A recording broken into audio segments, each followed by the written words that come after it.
the 10th. Easy. No, nothing to worry about. What's not easy is when you have to cough, which is rough. But, there we Yeah, are. I remember to That's unmute life. my mic this time though, Trav. That's life. We're going to be jumping in to the first map, at least the first broadcasted map, of ESL Challenger League Season 48 in South America. We're going to get Young Sharks and KRU on our screens. It's Anubis. Let's go. I don't mind me some Midnight Counter-Strike, baby. Gamer hours activating. And as you say, Anubis is live. Sharks get to start on that CT side. KRU have a little bit of utility, and they have a lot of damage. RD and Zhao playing for some info there. Little peek out, and he has his bell rung. Doc has a bit of an angle. Off angle, as you say, Yeah. with the dualies. This could be basically a freebie. There we go. At least one. Thankfully, there wasn't a lineup of maybe 2 or 3 players rushing him down, because that definitely could have been a multi-frag position for Doc. Not this time, though. No one else coming his way. Yeah. Reversive will drop, and Deco and Laser still have their utility to plan a play, so we'll have to see what they go for. Bomb gravitating the outside of A at the moment. Be a bit of a fake, Trav. Going to try and draw those players away from their A bomb site and then head in that direction. Koala, though, has not taken his crosshair off of this angle, and he will be rewarded for his patience as well. Takes down Deco and will indeed send KRU in towards that B side. It's a bit awkward. They're kind of caught in limbo. And Gafolo, who came into this round with absolutely nothing because he dropped the 2 sets of Julies, actually will be able to find a frag and round out the round. So Sharks win the pistol. Probably gets a bit closer than what they would have liked, but they do open up their account first. Yeah, actually, Gafolo and RDN and Hazawa there were ended the round on both of them on 3 HP, which is could have gone either way in a different universe, perhaps. Even without the plants, we're going for a force buy for KRU here, which is interesting. They have enough, obviously, for some utility, but it's only Tech 9s, PT50 on Ataraxia. He brought up a helmet as well. That's really all he has. I'm sure they'll maybe swap the utility around a little bit to give him something to go for. Laser's trying to run down Gafolo in mid, and Gafolo just about gets away, obviously realising that there could be some dangerous pistols on the way to grab him, so makes sure he keeps himself alive. Riggy's Galil. It's going to have to be the weapon to get baited in for the most damage here. That is the raid boss.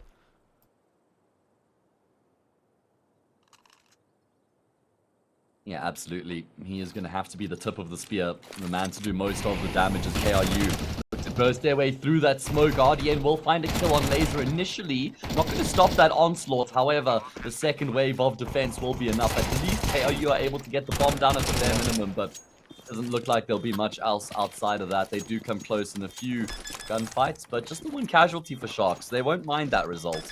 Yeah, that's an excellent result considering even though they're giving up the plant, it's not the end of the world. Gafolo, only man to drop. RDN did really well with his FAMAS, managing to pull out the sidearm as well to stop Ataraxia from pushing him down with that P250 after he got the bomb planted. Tried to push his way through that smoke on a timing, but didn't work out, and works out for Sharks. They get a free Galil saved over as well, taken from Riggy. And the FAMASs were made to look pretty decent there.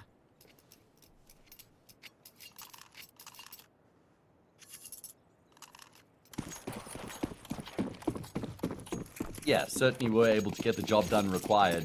KRU now will settle for the eco, but an eco with a few extra pieces invested into it because of the fact that they get that bomb plant in the previous.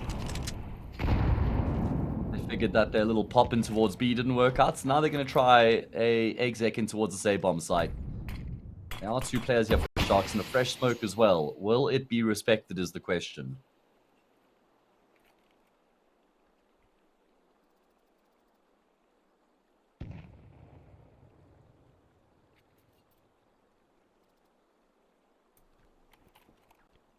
Koala, ready and raring to go.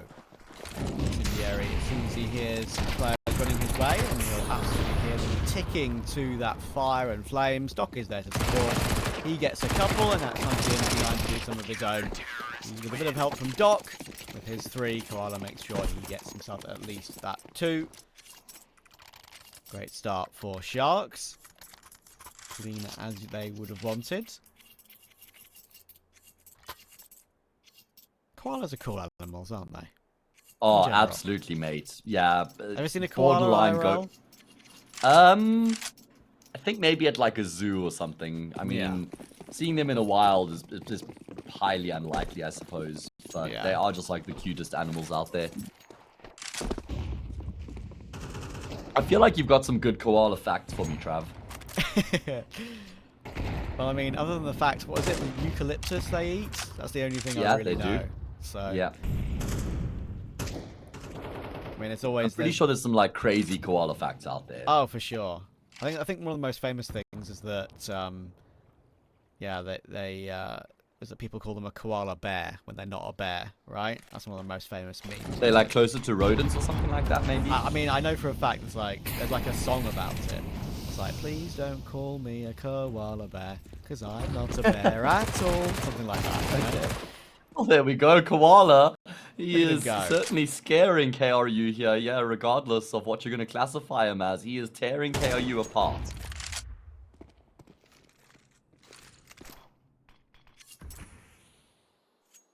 Its closest living relatives are the wombats. That makes sense. Okay, all right, yeah, I can get on board with that. Yeah, it does make a lot of sense. Arboreal very hard word to say. That the Latin name? Herbivorous marsupial. There we go. Got there in the end. Can Koala do more? He's got a free AK from his good work in this round already. 2 kills. Can he make it even more than that? Riggy's not going to check this off angle again, I don't think. It's an easy kill for Koala. Looking to swing for another, and he's farming right now. He makes them look like eucalyptus at the moment. Yeah, the way he's eating them up, man. Scrumptious. Can't help himself. I mean, KRU have only got 3 kills so far, Trav. In fact, two of those 3 kills came in the pistol. They've got 1 kill in the past 3 rounds. Not great. Not great. I'd say. There's a lot of experience on this team, though, and Deco, of course, as I said, after his 4 years in Isurus and his great little stint in Bestia, alongside Reversive, 2 players that know each other very, very well and have experience in trying to recover these sort of situations. And even though it's a super clean start for Sharks, and they should be very happy with that, we mentioned those previous results, of course, that double 16-14 that went in KRU's favour in the CBCS regional event over the player break. So yeah, I mean, despite the fact that it's looking rough for KRU and struggling to even get kills on the board, they've run Sharks very, very close of late. I don't count your Can be chickens. different in a best of 1 though, Trav, because It is. you know those were best of 3s, and I guess hypothetically speaking, you'd expect to see more one-sided games in best of 3s because you get to pick your map pick. Either way, put that points on ice because KRU are just charging straight through this B main smoke.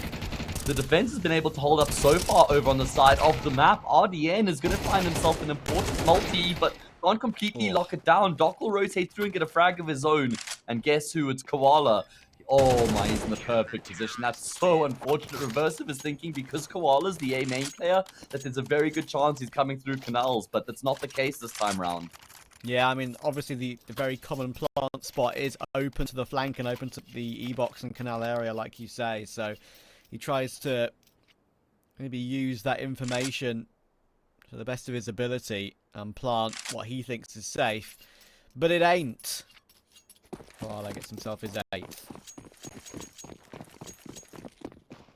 And, what I was saying there, though, is that yeah, go ahead. In a best of 1, you obviously get to pick your map after your opponents have banned just 1 map. So there's a pretty good chance you get the punish pick. Whereas in a best of 3, that is, in a best of 1, you know, you both get to ban 3 maps, and you generally end up in the middle ground. So you would expect more closely contested maps in a BO1. So the maps I was kind of cooking up there actually doesn't even hold up to the points I was trying to make. It's a good point either way, though. Cheers, mate. First proper gun round, it feels like, in this game, to be honest. Considering the fact that Ataraxia has got his AWP out now. And they've got slightly better utility, but they've already used quite a lot of it, and it doesn't feel like they've gained a whole lot until right now. Ataraxi got flashed off the angle, but his AWP will sing. And Deco got his kill as well. So first 5v3 to work with. I mean, surely this is them going to be getting their first round on the board. Best position they've been in by some distance. Yeah. I do like the call from Sharks a lot, though, right? It's kind of, okay, do or die. We don't have much going our way. Let's just go for the gamble, roll the dice. They've stacked up all three of their remaining players towards the speed bomb site. That's exactly where the T side are headed. Apollo finds the first and the second, able to pivot his focus in towards B main. Doc's already drawn blood. There's no one left alive. There's a TK. Ataraxia.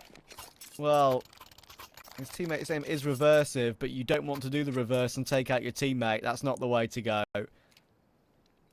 Awkward for KRU, and you got, as you absolutely rightly say, Shark stacking the bomb site, taking the gamble. Why not? It works to perfection. Must be so frustrating considering they had such a great round overall there, KRU. They got their 2 picks, they grouped up, they went together, and they got picked off. Gafolo especially, those first 2 kills with the AWP, the second one being particularly sharp. And picked off one by one. Gamble was absolutely the correct call. That's just disastrous for KRU, though. Not only because they drop the ball in a 5 versus 3, but the way they drop the ball falls apart so quickly for them. I feel like it's also a very, very rare occurrence that CT sides win 3v5s on Anubis. Just knowing how this map is, so hard to get mid-round aggression in play when you're in a disadvantage. Such a high percentage of rounds are won when the T side gets the opening pick, let alone 2. Yeah. Completely against the grain. Yeah, and already halfway through this first half. And that 3v5 is just going to set them up even better, you'd think. They've got Tech9s to face in this round. Gafolo's found another. Their money is looking very, very comfortable. And Gafolo's hitting shots. Always has been a very impressive offer from the region. Gets a Q Koala up here as well. He's only going to be able to inflict some damage, and Gafolo, just as I hype him up, is actually going to go down. RDN can't do much about it right now. Okay, lots of bullets whizzing around right now. KRU have been able to find the bomb plants in the process. Deco also has an AK, so don't discount the impact that could come through from him. However, the util forces him to look away for a brief moment, and they will all unravel from there. So we were having a discussion about this before the game began, about like how we'd go around pronouncing KRU, and we'd say, I think crew makes sense, but we could just say KRU because it's 3 letters, and very often those 3-letter names are just pronounced letter by letter. But someone very nice in chat, well, I'll give him a shout out, Sneppy Goop, that's definitely one of the usernames of all time. He said, Crew is a native Spanish team, and their name is pronounced how in English you'd say crew. So there we go. We will pronounce it crew, and thank you very much for letting us know. I appreciate it, my friend. It's actually quite a nice like double meaning with crew, obviously being like a team, a group of people with a common goal kind of thing working together, you know. I think it's just like a happy coincidence, but I do like that.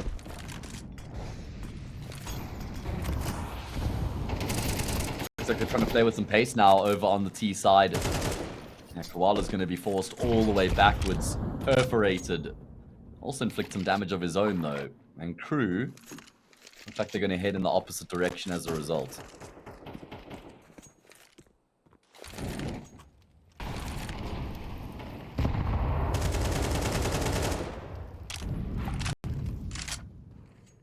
Lots of damage done. Deco down to 27. Koala doing the AWP as he's low HP. Right now the utility usage from Sharks is just so solid though. And again, it's quite unusual to have a clean sheet still intact at 7-0 on Anubis on that CT side. Teams are starting to adjust and learn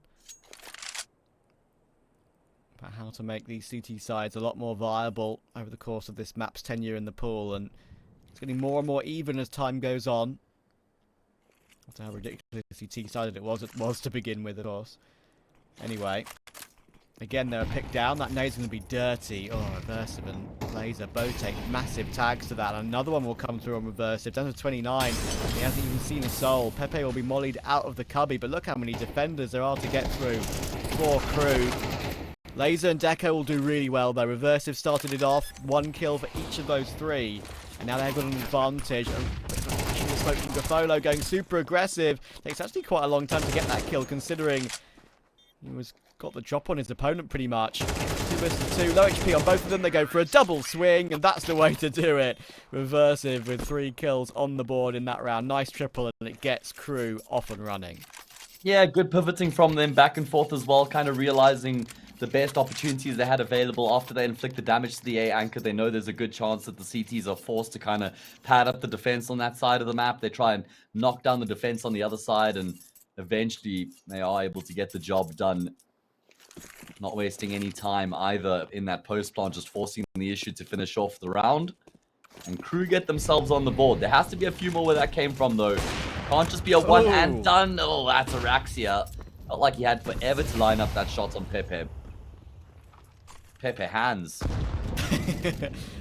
Yeah, and he launched himself into that peak, that's for sure. And that sometimes can be very awkward, of course, especially with the A1S, just the fire rate. And don't get me wrong, he missed some shots, but just the slower fire rate and adjusting it mid-spray when you're up against an AWP, which is a 1-bullet kill, it can make you look a bit silly sometimes, just the way that situation works out. Gafolo looking to try and answer back. One of the most common strategies to try and answer back is to go for aggressive plays in toward canals, but Deco is keeping a very close eye on it. Shoulder peeking back and forth, not wanting to give Gafolo a clean duel. The problem for Koala is that while he's got decent control of the A side at the moment, he's got to worry about mid every now and then too.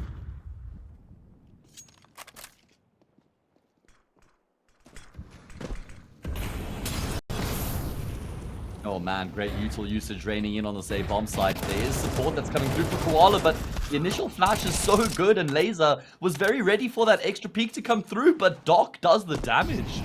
Fantastic triple out of him to maintain some sort of semblance of control. It was very briefly a 5 versus 2, but Doc's just kept his team in this one. Not going to expect Riggy towards camera, who's actually between these 2 remaining CT players. Gafolo with the AWP is the key right now. Oh, there's no way. How on earth does he hit that shot? And Ataraxia, he's aggressive, but Doc's ready for this. Doesn't mean he's going to get the kill, though. Gafolo now knows exactly where Ataraxia is, but he's not being given up that gunfight. Ataraxia's gone through the molly. That is very ballsy, and he'll just force the fight. That was a crazy 2 versus 2. Doc did so well to bring us down to that position, and yeah, I can't believe Gafolo grabbed that frag. Looked impossible. But it gave them a chance and gave him a chance. In the end, Ataraxia plays it very ballsy, as you say. Jumping straight through the Molotov, he realizes that maybe his opponent might just jump onto the bomb instantly and defuse it if he doesn't take more aggressive control in front of it.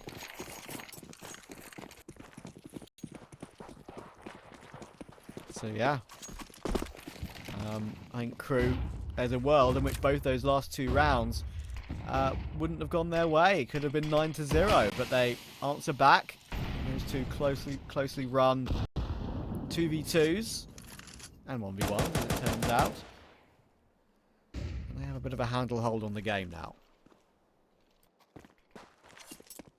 Yeah, if they can win this round here, they break that CT side economy, and 7-4's a foregone conclusion at that point. So Crew are on the brink of completely opening up the game here once again, but it is all dependent on winning this 10th round.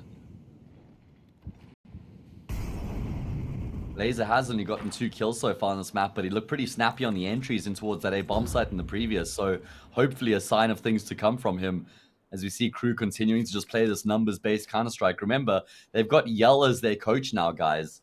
Yell was previously a player for Paqueta. We saw him play at the Americas RMR for the Paris Major last year. Certainly one of the esteemed players from the region, and an interesting career shift for him as well. Koala trying to do it again. This time only 1 though, but 30 seconds left in the round. Rotation has to be pretty quick. Gafolo is in that position. Nade will break up that smoke slightly, and Gafolo does really well to find his 1, but he can't escape the fire and can't escape the kill from Laser.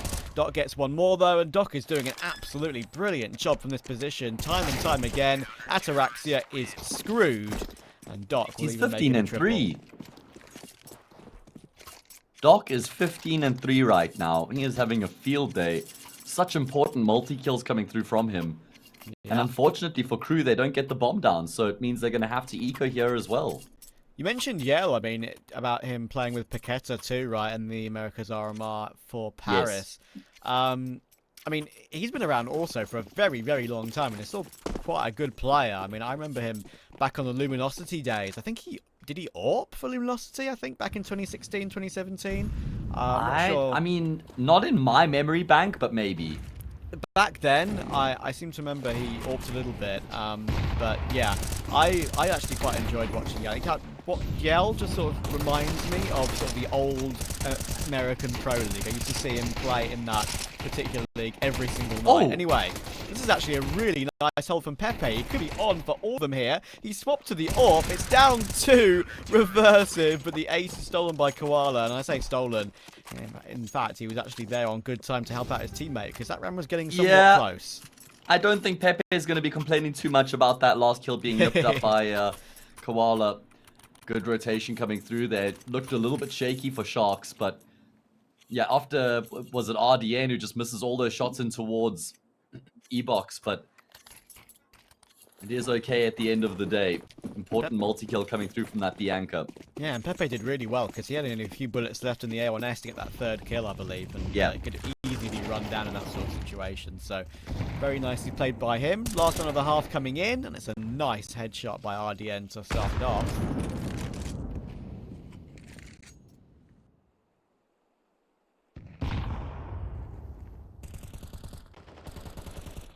Yeah, if Sharks get themselves up to double digits here, that would be a massive feat for them on the CT side.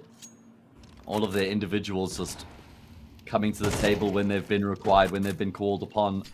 Koalas and Sharks combining, Trav. Throw a frog in there with Pepe. Got the full Monty. Not a combination you'll ever see, I think, in any place in the world, a koala and a shark. Two very, Counter-Strike very brings us all animals. together. Exactly. Exactly. Actually can't think of two more different animals than a koala and a shark. I'd say a frog is a pretty good middle ground between a koala and a shark, actually. Yeah, I mean, you're not wrong, actually. Anyway, Gafolo is pushing forward with a Tech 9 of all things. He's feeling confident, doesn't even need the AWP, doesn't even want the AWP. He's going for the sidearm, and why not when you can get two with it? Tech 9 on the CT side. Stolen from the T side, and look at Koala. He's just dropped down into Canal and taken Ricky out the round. He's dropped the bomb in that position too. Quick trade from RDN, and it's 10 rounds. Double digits on the half for Sharks. We'll see you in a minute.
The Sharks... Oh, hello.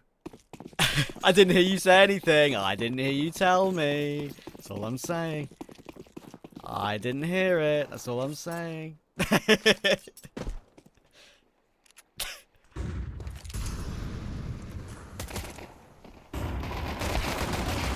They're in a prime position, Trav. Our Sharks to get the job done. 10 to up. Complete and utter devastation on that CT side. They now need to complete proceedings here on their T side. And they've done a good job getting in towards the A bomb side. Just need to finish off the job.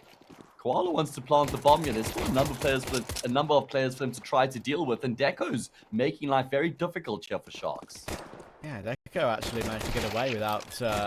with reloading there, which surprised me slightly, but thankfully, even though they try and fumble the plant back and forth, RDN manages to deal with it and does it very nicely indeed. Deco almost got given a chance there, but not to beat.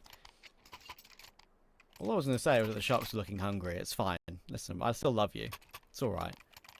I hope so, man. I hope so. It's been a long day for me. I'm feeling sensitive. I'm emotional. I need these words of affirmation right now. I'm always going to be that guy to give them to you, don't worry.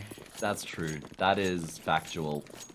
I'm not even just saying that for the broadcast, guys. As well, in person as well. Yeah, that's what I mean. Like, Trav is, what you see is what you get, guys. It's not for the cameras. He's legitimately a good person. It's crazy. That is crazy. Not many of those out there.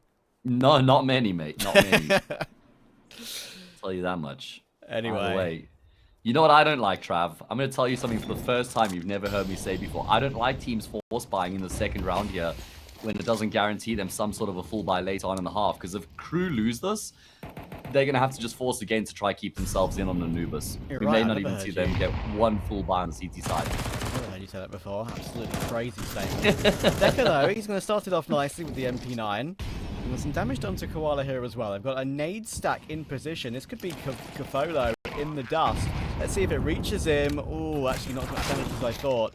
Doc will get caught as Laser pushes through, though.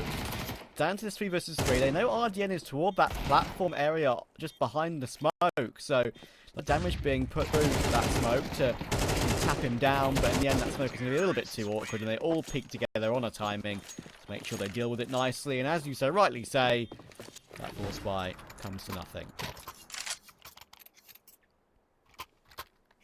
Yeah, it's unfortunate, man. It's been a complete and utter blowout. Such a stark contrast to what we were kind of trying to set the table for coming into this as well between these two teams. They've played 4 maps against each other in the past, like, 3 weeks or so. And they've all gone to double digits regardless of who's lost the map. So, couldn't be more different here coming into this best of 1.